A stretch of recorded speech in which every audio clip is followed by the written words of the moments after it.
Chapter 5. Humility in the Fields. The sun had barely risen when Rayan stepped into the fields, the earth still cool beneath his bare feet. His father handed him a small woven basket, filled with sprouting seeds and a warm wooden trowel.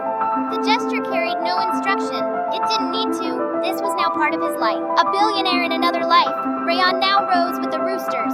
He had once sealed multi-million-dollar mergers over steak lunches. Now he bent his back beside his father, planting rice shoots one by one into damp soil that clung to his ankles and dried in thick layers around his toes. No gloves, no praise, just repetition and sunburn. And yet, it was honest. There was something about the rhythm of it, the way the soil responded to care, the way sweat rolled down his spine not from stress or vanity, but labor. He was learning in silence what he had never learned in boardrooms, that humility isn't a weakness but a quiet strength. Careful, Adon said gently, correcting the angle of Rayan's planting. Not too shallow, not too deep. Let it feel the air and the water. Rayan nodded and adjusted. In the past, he would have questioned the method, maybe even suggested optimization. But now he simply listened. There was no need to prove himself. He wasn't here to dominate. He was here to understand. During midday rest, he sat under a mango tree beside his father, sipping water from a clay jug.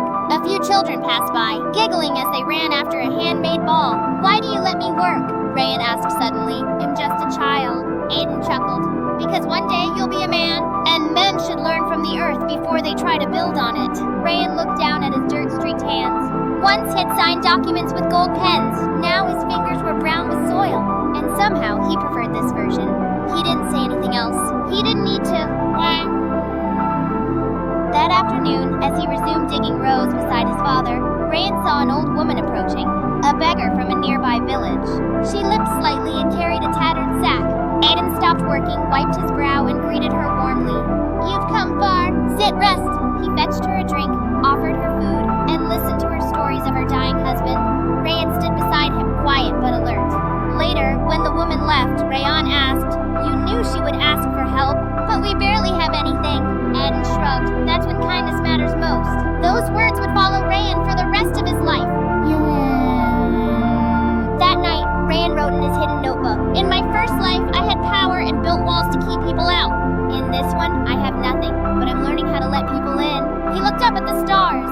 They felt brighter somehow. The boy who once ruled boardrooms was learning to kneel. And in the fields of a forgotten village, with no headlines or cameras, he was becoming someone worth remembering.